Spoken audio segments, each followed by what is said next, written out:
Olá, tudo bem? Estamos aqui hoje com Mariana Bonora, que foi fundadora e é fundadora da Bart Digital e também diretora da BFintech. O objetivo nosso é sempre estar convidando lideranças importantes do setor do agronegócio nacional para estar trazendo e desmistificando temas, né? Jogando luz sobre o agro e toda a sua cadeia de valor, né? Super complexo o agro, a cadeia de valor é muito longa.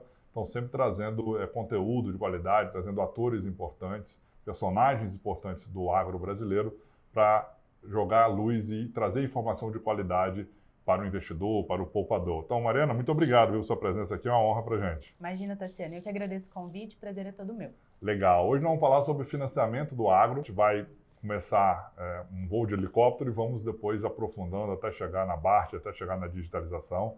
Queria que você falasse um pouquinho, Mariana, assim, qual a importância, né, do financiamento para o agronegócio nacional? Assim, o produtor precisa de dinheiro, não precisa? Como você vê o financiamento como uma alavanca para o setor? Bom, Tassiano, quando a gente fala em financiamento para o agro, a gente está realmente falando de um dos insumos, um dos principais insumos que o produtor rural precisa. A gente, né, esse número vai variar de safra a safra, mas a gente tem menos de 30% dos produtores rurais que são capitalizados para comprarem os seus insumos à vista e sem precisar se financiar. Quando ele precisa fazer esse financiamento, ou seja, ele precisa comprar os insumos e para se financiar, para plantar posteriormente, ele tem algumas opções. Ele pode ir para o banco, né, obter um crédito com linhas subsidiadas, ele pode ir para o mercado privado, que são bancos, e também o mercado de capitais, que ano a ano tem crescido muito na irrigação de recursos para o campo, ou então ele vai, né, fazer uma venda, uma compra a prazo com as revendas, que também depois vão, esses títulos gerados ali, né, nessa compra e venda de insumos, vão para o mercado de capitais depois. Então a gente basicamente está falando no crédito como um insumo tão importante quanto uma semente, um defensivo, né, tudo ali que vai viabilizar essa produção. E o produtor, em forma geral, assim, ele é alavancado, ele busca dinheiro, ou não, assim, tem muito espaço, tem muito capital próprio para poder investir? Qual é a sua leitura de mercado? Olha, o que nós vemos é que depende da região, né? A gente tem no Brasil aí vários cenários, então você vai para o Paraná, tem um cenário, Centro-Oeste é outro, Sudeste é outro, mas em todos os locais a gente vê sim uma necessidade de crédito, tá? O produtor rural, ele precisa comprar insumos com financiamentos. Por quê? Porque muitas vezes, se ele tem um capital sobrando, ele vai comprar terras, né? Ele vai comprar maquinário. Então, assim, esses insumos para custeio da safra geralmente são, sim, vinculados a uma operação de crédito. E o Plano Safra? Assim, o Plano Safra, para quem não está familiarizado, é um programa do governo federal que usa recursos do orçamento para equalizar, para subsidiar o crédito rural. Ou seja, quando o governo hoje capta dinheiro, né, no Tesouro Nacional, emite títulos de Tesouro, eles financiam a taxa maior do que o produtor pega. Então, essa diferença do valor que ele empresta para o produtor lá através dos bancos e que ele capta no mercado, precisa de orçamento público para equalizar, né, para pagar essa diferença para o banco que está fazendo esse empréstimo. E como é que é o Plano Safra? Assim, a sua percepção, tem alguns números de mercado, o governo tem tirado o pé do programa público, incentivado a iniciativa privada? É por aí que você vê a tendência? Com certeza. Eu não diria que o governo tem tirado o pé, né? Eu vejo que o governo não está aumentando a disponibilidade de recursos na mesma medida que a demanda do campo está crescendo. Então a gente viu no agronegócio, nos últimos 3 anos, de uma forma mais intensa, uma grande modernização do mercado de capitais por meio da edição de novas regulamentações. Então a gente teve aí grandes avanços na CPR, a criação do FIAGRO, né, e várias outras medidas para trazer uma transparência maior para o investidor. Por quê? Porque tanto o mercado agrícola, né, como o próprio governo já entendeu que para suprir os recursos que o campo precisa estimular o mercado de capitais. Então, agora nós estamos vendo, né, realmente os frutos de toda essa modernização. A gente vê ano a ano essa operação crescendo muito, o mercado de capitais cada vez mais próximo, né, do campo em si, quando começou CRA, o FIDICS, né, do agronegócio, a gente via muito essa operação concentrada em grandes empresas, grandes usinas, né, indústrias, etc. Agora não, a gente já vê essas operações chegando até revendas menores e produtores rurais também. Então, eu vejo que sim, há um interesse do mercado e também do governo em fomentar o mercado de capitais e deixar realmente esses estímulos, né, vamos dizer assim, mais vinculados ao poder público para alguns outros setores que carecem de desenvolvimento, como seguro, etc. Legal. E agora eu queria aproveitar e conectar, né, tudo que você falou até agora com a digitalização. Como que a digitalização, de forma geral, tem ajudado ou está caminhando para cada vez mais fortalecer o crédito privado e até às vezes o crédito público no setor produtivo? Quais são as vantagens, né? Qual o caminho que você está vendo da digitalização no crédito rural? Poxa, a gente pode falar dessa digitalização do crédito como uma vertente muito grande de benefícios. Eu acho que a primeira delas é diminuir o custo operacional dessas operações, dessas transações. Por quê? Para você financiar o campo, você tem uma necessidade de consulta de informações, né, de monitoramento do campo, uma estrutura de garantias com registro em cartório, etc., que torna essa operação muito mais cara que, por exemplo, uma operação mercantil, né? E sem contar a peculiaridade do campo, que é a fazenda ser longe ali dos escritórios, vamos dizer assim, que podem, né, que estão ali concedendo esse financiamento. Então, tem toda essa distância do tomador do crédito.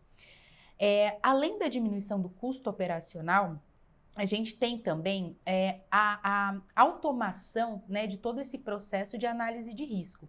Então, você vai ter uma operação muito mais rápida, você torna esse processo mais barato e mais rápido também. E no agro tem aquela grande máxima, né, que é importante um financiamento barato, mas também é importante financiamento rápido. A gente tem janelas para plantar, né, então o dinheiro tem que chegar na hora certa. E você tendo um processo mais automático, isso acaba sendo mais fácil de se atingir. E aí, como terceira opção, eu acho que é algo que a gente ainda não atingiu de forma plena, mas a gente vai caminhar, para que a digitalização permita que o produtor rural e as revendas, eles tenham mais opções, né? E essa variedade de opções crie competição e diminua, né, as taxas de juros que são repassadas ao campo.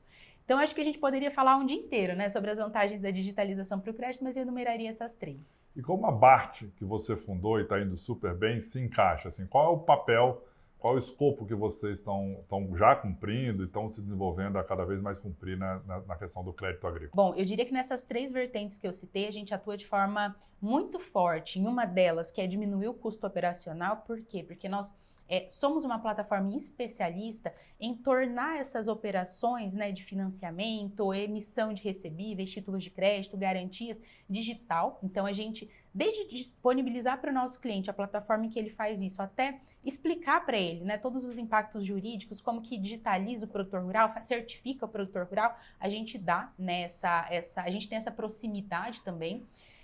E além desse trabalho, né, de plataforma, para permitir a digitalização da operação em si, a gente também tem atuado na conexão dos nossos clientes com novos financiadores, né? Então, dentro da nossa plataforma, o cliente ele pode conhecer opções, né, vários tipos de financiamento possível. Muito legal. E para finalizar, Mariana, eu queria ouvir sua opinião sobre o mercado de capitais no agro, mas não pela lógica do investidor, do poupador, né? Que é o cliente da Suno, que está aqui nos assistindo. Vou pedir para a gente ir para uma outra lógica, né? Para o lado do tomador, de quem quer crédito para que o poupador, que é o nosso cliente, possa estar investindo, possa estar comprando um CRA, possa estar comprando um Fiagro, né? Nós batemos o recorde na sexta-feira do SNAG 11 como o Fiagro mais líquido do mercado. Eu queria um pouco sua visão dos desafios no mercado de capitais para o lado do tomador de crédito, assim. É gargalo, não é gargalo? O que você vê de possibilidades e de desafios para o tomador? Bom, primeiro, parabéns pelos resultados. Eu acho que isso é super importante a gente divulgar, né, no campo também e para os investidores. Com relação a esses gargalos, o que eu vejo, né, na BART, como, vamos dizer assim, estando no meio dessas duas pontas, é que há um grande interesse do campo em acessar novas formas de financiamento e um grande interesse dos financiadores, né, dos financiadores em financiar o agronegócio. O que falha é essa conexão, né? Por quê? A gente fala muito, conectar o campo com Faria Lima, né? Uma coisa que está tão batida, mas é uma coisa que ainda é um gargalo. Porque o produtor rural, vamos dizer assim, o produtor rural, as revendas menores, né? Que tem aí uma atividade mais nichada, muitas vezes eles não têm dentro da sua estrutura administrativa pessoas que tenham esse conhecimento de mercado de capitais, né? É muito simples, né? Ali naquela corporação fazenda não tem um departamento que é o departamento de operações estruturadas, então falta essa expertise.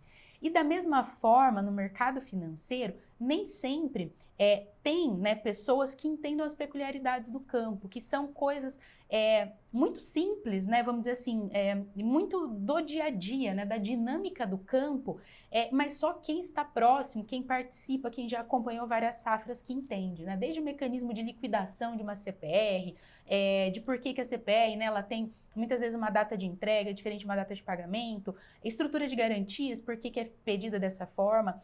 Então, até, né, os financiadores entenderem essas peculiaridades do campo, tem um caminho muito longo, né? Então, a gente sempre brinca que todo mercado quer financiar, produtor de soja, milho do Centro-Oeste, grande produtor rural, só que esse cara, ele tem um monte de linhas, né, de financiamento. O que falta financiamento são para esses produtores que têm ou propriedades menores, ou então que são produtores de outras culturas não commodities, não tradicionais, né, em quantidades menores, etc. Então, eu acho que realmente trabalhar nessa aproximação, né? Acho que as duas partes se entenderem em vez de querer uma explicar para a outra como seria o correto. Batemos um recorde esse ano de emissão de CRAs, né? A Ambima, na semana passada, nós estamos aqui no meio de outubro, divulgou 220 CRAs emitidos nesse ano. Foi um recorde de emissão. Falta o quê para a gente sair de 220 para chegar a 1.000, 1.500, 2.000 CRAs? Ou isso nunca vai acontecer? Qual a sua sensibilidade aí de mercado, de estar atuando aí, aproximando as duas pontas? Eu acho que é difícil a gente fazer esse exame de futurologia, né? Esse exercício aqui. Mas eu acho que, primeiro, levar esse conhecimento, né? Eu acho que é um trabalho que vocês fazem aqui muito, muito bacana, educacional, de levar esse conhecimento para o campo, né? Para o campo, para as pessoas do campo saberem que existe essa opção, mas também entender que muitas vezes a administração de uma fazenda, ela não tem todo aquele rigor de documentação que vocês precisam aqui. Então, precisa fazer todo esse trabalho de consultoria, deixar o produtor rural pronto, né, com todo esse kit de documentos, né, que nem a gente brinca, o kit banco, vai ter o kit mercado de capitais prontinho para que essa operação seja mais rápida, né? E o início vai, com certeza, dar um pouco mais de trabalho. E, ao mesmo tempo, o mercado financeiro também entender que ou ele vai precisar trabalhar com garantias mais rápidas, né, para ter uma operação mais rápida para o produtor rural, mas também criar estruturas flexíveis que permitam atingir esses públicos que hoje sim estão subatendidos. Legal. Muito obrigado, viu? Foi super legal, a gente deu um passeio aí sobre o financiamento no agro, sobre várias perspectivas, e você trouxe muita informação aqui relevante para o poupador, para o investidor aqui que acompanha os canais da Suno. Obrigado, Mariana. Imagina, eu que agradeço, foi um prazer.